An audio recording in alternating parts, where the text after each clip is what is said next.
El problema de la vivienda y de la accesibilidad tanto en compra como en alquiler se ha tornado uno de los principales problemas para la población española, según se identifican en estudios estadísticos como los del CIS y otros organismos.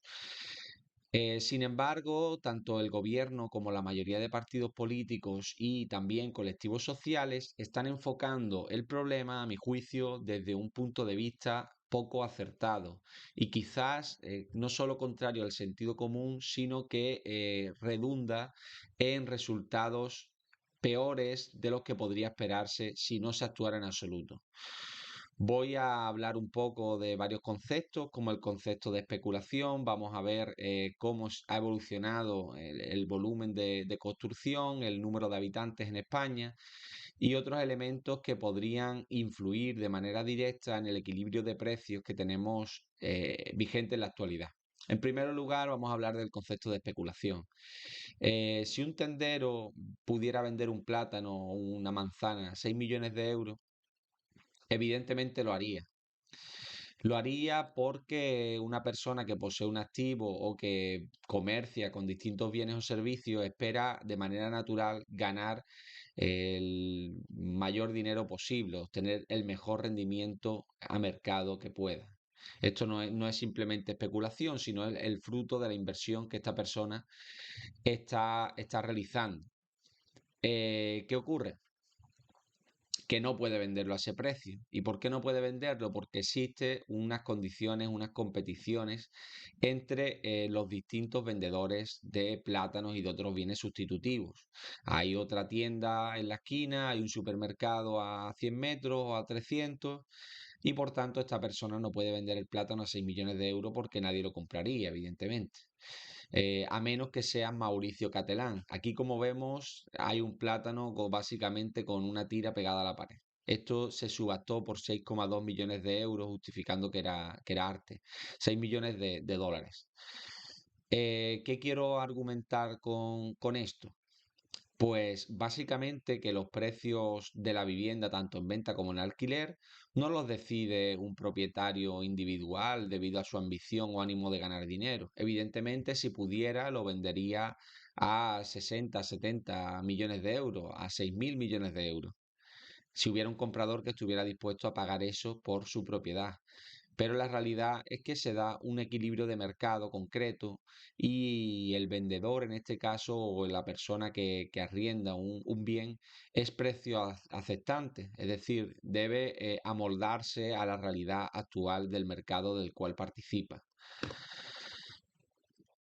Normalmente se está despertando un relato, una especie de pseudo lucha de clases 2.0 que está culpabilizando a todo aquel que alquila una vivienda o que la vende a un precio excesivo, sobre todo al que la alquila, ya sea propietario particular que tenga una vivienda en alquiler para complementar su jubilación o porque vive en otro lugar y está alquilando su vivienda, o ya sean pues grandes corporaciones, grandes fondos, grandes bancos que tienen mucho producto en el mercado. Yo no creo que sea interesante criminalizar a ninguna tipología de propietario, porque al final las consecuencias son que se mantiene menos oferta en el mercado y se acumula más viviendas vacías, nos vamos a otras modalidades de alquiler, como vamos a ver, y esto hace que el equilibrio de precios sea más alto. Y si controlamos el precio, pues lo que hace es que hay menos vivienda de todas maneras disponible, aunque sea a un precio inferior, y esto pues hace menos accesible la vivienda y el alquiler para los ciudadanos. Aquí vemos en este primer gráfico cómo en España se ha construido mucha menos vivienda que en décadas anteriores.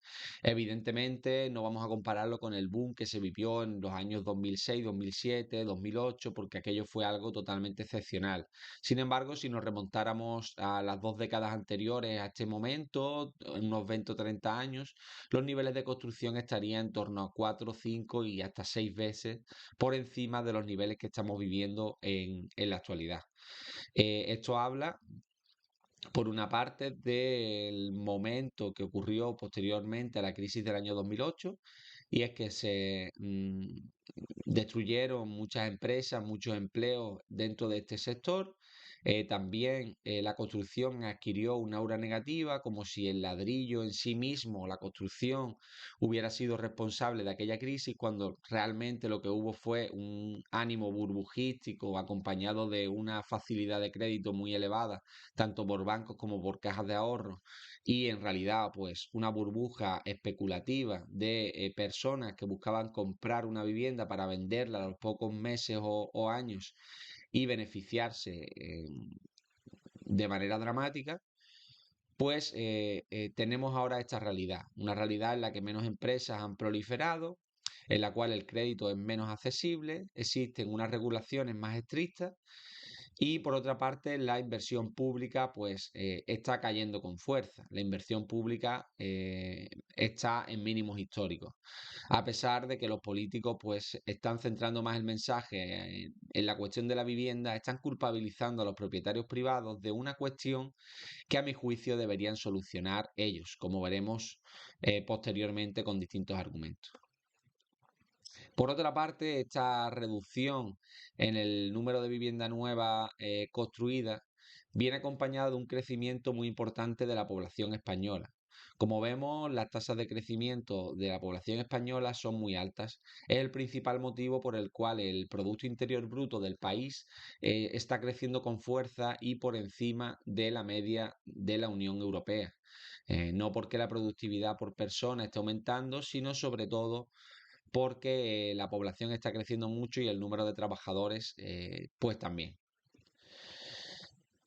Aquí voy a traer una pregunta que me parece central en este debate, en esta cuestión, y es quién debe garantizar el derecho a la vivienda. Es decir, yo estoy totalmente de acuerdo con que todo el mundo debe vivir bajo un techo, es decir, no se puede dejar a nadie en un estado civilizado como España, pues tirado en la calle o en unas condiciones de infravivienda, infrahumanas, que no son aceptables en este Estado de Derecho. Pero en estos momentos lo que queda claro es que según el Estado español, no son las administraciones públicas las responsables de ser garantes de una vivienda para estas personas que demuestren de algún modo vulnerabilidad, sino que es el propietario privado de un inmueble el que tiene que hacerse cargo de esta situación. Aquí no se ve muy bien en este texto que he pegado aquí en la diapositiva, pero estamos hablando del decreto que aprobó el gobierno y con el cual se impiden los desahucios de personas vulnerables hasta nueva noticia. Es decir, no solo es ya muy difícil por el atasco que se produce en los juzgados desahuciar a una persona en general de tu propia vivienda, es decir, de aquella vivienda que tú estás pagando, la cual tú estás abonando todos los impuestos necesarios y además te está suponiendo un coste y un dolor de cabeza, pues no solo es ya difícil echar a estas personas, sino que ahora si se declaran vulnerables, pues es prácticamente imposible. Con lo cual, esto aumenta muchísimo el riesgo potencial para los propietarios. Normalmente se justifica con que sí, que el porcentaje de personas que ocupan la vivienda es bajo. Después, pues solo se tienen en cuenta, evidentemente, aquellos casos que llegan al juzgado, no aquellos que duran menos tiempo y las personas terminan en la calle.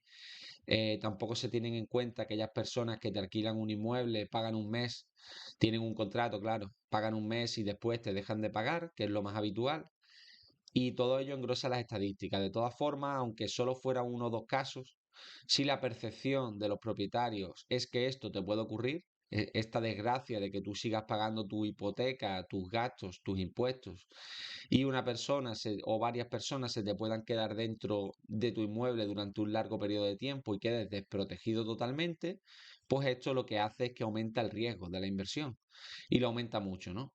Entonces, si entendemos cómo funciona la inversión, pues una persona a la hora de decidir comprar un activo, una vivienda es un activo, evidentemente, pues lo que hace es tratar de sumar todos los flujos de caja futuros descontados a una tasa de descuento. Evidentemente, no todos los inversores hacen esto, solo los profesionales, pero de manera implícita se hace, se espera qué rendimiento se puede obtener y más o menos qué riesgo pues vas a tener realizando esta inversión. Y lo que hace este tipo de decretos, como el decreto antidesahucio, aunque también la propia imposibilidad de echar a los ocupas de tu vivienda de manera inmediata, que es algo que ya sí existía en el pasado, que no es algo nuevo, pues entonces el riesgo sobre la inversión es más alto y esto hace evidentemente que aumente el precio de la vivienda, tanto en primer lugar porque hay personas que no están dispuestas a alquilarla y se reduce la oferta, como en segundo lugar porque las personas que están dispuestas a alquilarla pues tienen un mayor riesgo y esperan un retorno superior y no están dispuestas a alquilarla a un precio inferior. Esto sería una explicación de algunos de los elementos relacionados con el equilibrio de mercado, ¿no? Dicho de otra forma, el retorno que exige el inversor a la compra es superior porque el riesgo soportado es más amplio. Es decir, que estas políticas presuntamente elaboradas para proteger a los más vulnerables, por otra parte, están teniendo efectos muy negativos para las personas vulnerables precisamente porque tienen un nivel de precio superior en el mercado del alquiler y por otra parte nadie quiere alquilarles la vivienda. Lo que está buscando un propietario es una persona con un perfil de ingreso o de patrimonio bastante alto, porque esto le garantiza o tiene una mayor certeza de que esta persona no se va a quedar dentro de la vivienda sin pagar, lo cual es un problema capital, como indicado. Por tanto, para minimizar el precio y lograr un equilibrio de mercado más deseable, el Estado lo que debería hacer es no responsabilizar al propietario individual, al propietario privado, del problema del acceso a la vivienda.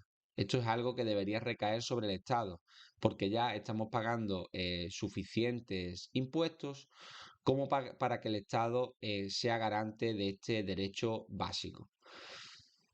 Eh, ¿Por qué pueden exigir mayor retorno? Es decir, ¿por qué a pesar de que pueda haber un control de precios, incluso en zonas tensionadas y demás, pues puede el inversor tratar de exigir un mayor retorno? Pues por una parte, podemos entender que el alquiler de la vivienda es en cierto modo inelástico.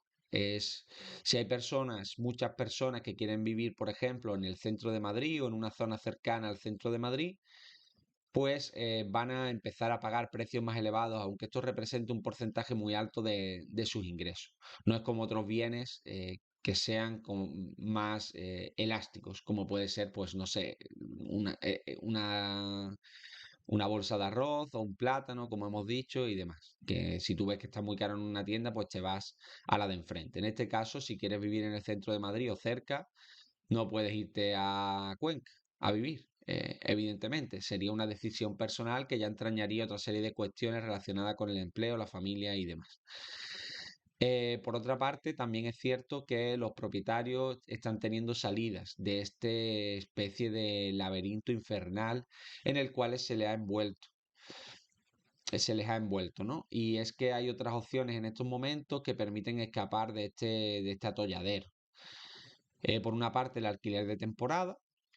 El alquiler de temporada no se le aplica las mismas medidas que el alquiler de larga temporada, en cuanto, por ejemplo, al control de precios en zona tensionada y otras cuestiones. Tenemos el alquiler por habitaciones, que es bastante más rentable y tiene un menos riesgo de ocupación. Y por otra parte está el tema del alquiler vacacional, que de media tiene un retorno superior y también es más seguro en términos de ocupación y de otros problemas de destrozo de vivienda y demás que pueden ocurrir en el alquiler tradicional sin que el Estado proteja en modo alguno al propietario. Vuelvo a preguntarme, ¿es especulación? Y para ello vamos a hablar un poco del concepto de especulación, ¿no? Especulación, a mi juicio, sería comprar para vender más caro en el corto plazo. Es decir, la especulación no dependería de elementos exógenos que hacen cambiar los fundamentales del activo a lo largo del tiempo y que por tanto modifican los precios que los inversores pueden poner en el mercado. Estos serían distintos fundamentales que afectan a una inversión a largo plazo. Especular es, sin embargo, buscar una revalorización no relacionada con los fundamentales, sino con la psicología de los agentes de mercado y beneficiarse en el corto plazo. Esto es, a mi juicio, lo que ocurría en la burbuja del año 2008, donde la gente simplemente compraba para vender más caro, donde se le pagaba un albañil o un arquitecto o a cualquier persona relacionada con el mundo de la construcción, pues cantidades muy elevadas y muy superiores a las que se pagaban en otros sectores por entonces. Por tanto, lo que debemos entender es que evidentemente es lógico que las personas busquen el mayor retorno para sus inversiones. Y esto, a mi juicio, no es en modo alguno una actuación especulativa. Por otra parte, debemos considerar que en España el nivel de impuestos que se paga sobre una vivienda, incluyendo todo, incluyendo pues el ITP o el IVA, incluyendo el IBI y todos los demás impuestos que se van pagando tanto en la compraventa como en la utilización y las ganancias de capital de una vivienda a lo largo de su vida y útil, pues supone el total al 30% del coste total. Esto es casi 3 veces por encima de la media de la OECD y casi 5 veces por encima de la media de la Unión Europea, lo cual es bastante elevado para el poco porcentaje del PIB que se invierte en vivienda en España. Por tanto, mantener una renta sobre un bien que tú has pagado y sobre el que has pagado un 30% de impuestos, ya podían las administraciones públicas con estos impuestos tratar de solventar los problemas de la población vulnerable en materia de vivienda. A mi juicio no es especular. Desde mi punto de vista, esto es invertir. Y no creo que ni el Estado o ninguna asociación, partido político, colectivo deba tener derechos sobre estas propiedades que han sido pagadas y cuyos gastos y todos los problemas relacionados con las mismas han sido abonados por estos inversores, ya sean inversores particulares, fondos, bancos, no me importa, porque el concepto es básicamente el mismo. ¿Por qué distintos partidos y el Estado han asumido este relato del rentismo? Que básicamente pues, ha sido animado desde pequeños partidos políticos, aunque también desde asociaciones y colectivos civiles que lo han impulsado de manera decidida. Por ejemplo, el Sindicato de Inquilinos es uno de los colectivos que ha amplificado la voz de este relato, de esta historia que lo que pinta es una pseudo lucha de clases entre rentistas y el resto de la población, cuando a mi juicio no es real. En primer lugar, no es real porque más del 80% de la población española posee al menos una vivienda y en torno al 20% posee al menos dos inmuebles. Por lo tanto, estamos ante una mayoría de la población que es propietaria y ante un porcentaje muy elevado de personas que serían rentistas, es decir, de personas que alquilarían su inmueble. Aquí están estos números y por otra parte tendríamos ya el concepto del cual hemos hablado, ¿no? Que la persona que alquila una vivienda no es un especulador, no es una sanguijuela que de algún modo busca chupar la sangre a las personas que alquilan, sino que simplemente se ciñen a una realidad, a un equilibrio de mercado que además está altamente influenciado por las decisiones y por las omisiones del Estado y que por tanto creo que no hay que buscar responsables en estos propietarios, sino buscarlo en aquellos que propician este equilibrio de mercado. Aquí tenemos cuál es la actuación del Estado, no solo ahora, sino anteriormente también, con todos los partidos políticos que han gobernado, con independencia de su color. Si bien las estadísticas varían ligeramente de un gobierno a otro, pero son bastante llamativas. En primer lugar, la recaudación en materia de vivienda con respecto al PIB es en torno al 3,5%, lo cual es bastante elevado y está por encima de la media de la Unión Europea. Sin embargo, después tenemos que la inversión en vivienda social solo es un 0,15%. Eh, Esto es bastantes veces, en torno a 3-4 veces por debajo de la media de la Unión Europea. En inversión en vivienda estamos en una situación parecida. También se invierte mucho menos que la media de la Unión Europea y solo estamos en un 0,5% del PIB. O sea, tenemos que este es el principal problema o uno de los principales problemas para la población. Sin embargo, tenemos un Estado que así no lo considera. ¿Por qué? Porque obtiene ingresos netos de este sector. no apuesta por invertir más de lo que ingresa en este sector, sino que muy al contrario, la inversión que realiza es ínfima y lo que hace es culpabilizar al propietario de una situación que ya hemos visto que es una situación de oferta y demanda que ha sido causada en parte o en todo o en parte por su acción y por su omisión. Por su acción y por su omisión, porque los niveles de regulaciones, la facilidad de crédito que existe y demás, no fomenta que se construya vivienda libre como en el pasado, y por omisión porque no está construyendo suficiente vivienda a pesar de que la población pues no deja de crecer. Por tanto, en esta situación me parece bastante jocoso que se ponga el acento sobre aquellas personas que buscan sacar rendimiento de un modo u otro a sus activos, de los cuales son propietarios. Aquí podemos traer el debate de si invertir en un bien básico es algo loable, o es algo aceptable, o es algo que debe permitirse la sociedad. Porque también se está diciendo que, bueno, que si no permitimos invertir en vivienda a personas que no la van a utilizar directamente, esto va a hacer bajar los precios. Yo creo que esto no es así. Los costes en vivienda, tanto en temas de materiales, personal, terreno, impuestos, que como hemos visto son una cantidad bastante elevada, los costes son muy altos, los costes de construcción, desarrollo y demás. Entonces, muchas personas que quieren vivir de alquiler porque no pueden pagarse la compraventa de un inmueble o porque sinceramente no quieren, porque van a estar mudándose de un lugar a otro, no podrían acceder a estas viviendas si no hay personas o empresas que las pongan en el mercado. Si lo que estamos impidiendo que se invierta en este sector, pues lo que estamos haciendo es sacar más oferta de mercado y por tanto aumentar más el precio o disminuir la oferta. Y estamos por tanto colapsando, taponando la oferta y la demanda, lo que hace que empeore aún más la situación. Aquí pongo un ejemplo, ¿no? Como es la comida. La comida quizás sea el bien básico, el bien más básico del mundo, junto con la bebida. Y tenemos una empresa como Mercadona, que a pesar de que es muy criticada y tal, pues tiene unos márgenes que son bastante razonables, de en torno a 3 céntimos por cada euro vendido, y en parte se debe también a otras cuestiones como es la rotación de inventario, el working capital y demás, lo cual es muy eficiente, no solo porque se lo carga el cliente, y con estos márgenes logra atraer mucha clientela y logra mantener un nivel de atractivo y de precios en un mercado competitivo que es muy elevado. Por tanto, a mi juicio no sería razonable que nos planteáramos que Mercadona fuera sustituido por una empresa estatal de alimentación. Seguramente sería mucho menos eficiente. No porque una empresa estatal de alimentación no lo fuese, que podría serlo. Hay muchas empresas públicas que son eficientes, sino porque la eficiencia de Mercadona es máxima.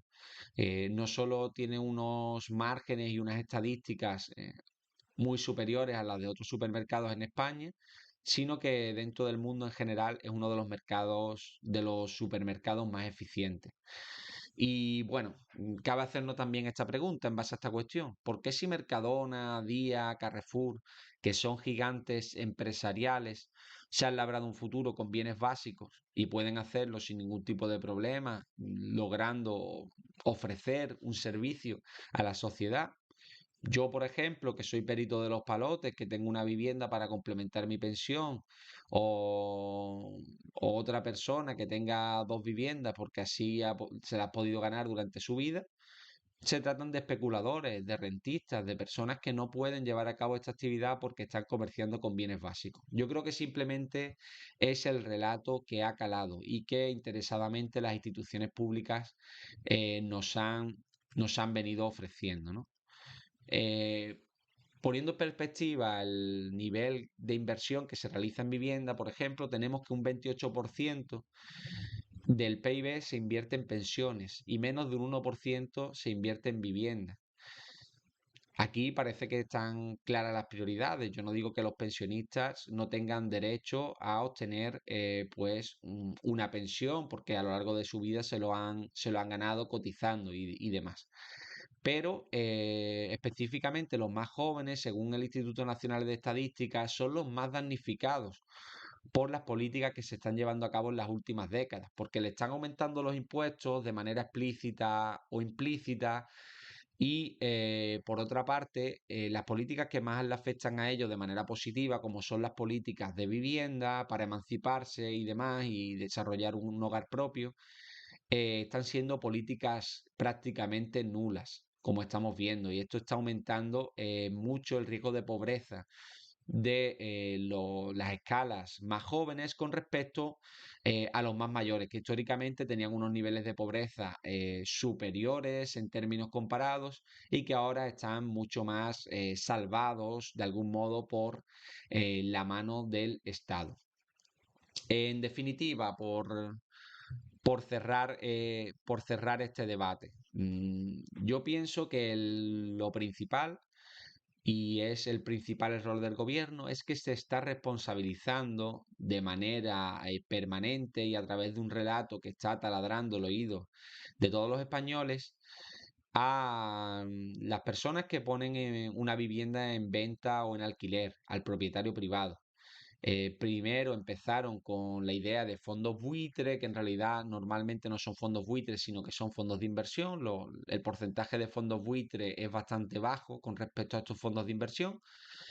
Después, pues se empezó a hablar de los bancos, de las personas que tienen más de tres viviendas, y ya se está hablando de cualquier persona que tenga una vivienda en alquiler, pues se trataría de un rentista y ya por eso tenemos que controlarle cómo alquila la vivienda, tenemos que controlarle los precios y demás, a pesar de que evidentemente pues no le vamos a pagar la hipoteca, no le vamos a pagar los gastos en luz, en agua, en gas, en internet, el IBI, la basura. El ITP, el IVA, etcétera. Es decir, no le estamos pagando esta inversión que ha realizado asumiendo un riesgo y un esfuerzo, sin embargo, pretendemos disponer de su bien, mientras que el Estado invierte más de tres veces menos que la media de la Unión Europea, a pesar de que el problema en España es mucho más grande que en el territorio de la Unión Europea. Si os gusta el contenido, en este caso un contenido relacionado con la vivienda más que con las acciones, el cual es el contenido nuclear de este canal, pues espero que le deis me gusta y que lo compartáis con otras personas a las cuales pueda interesar, porque esto nos ayuda mucho a seguir obteniendo más seguidores y seguir ayudando a más personas que estén interesadas en la inversión de manera totalmente gratuita y altruista. Os mando un saludo y os deseo que tengáis buen día y buena inversión.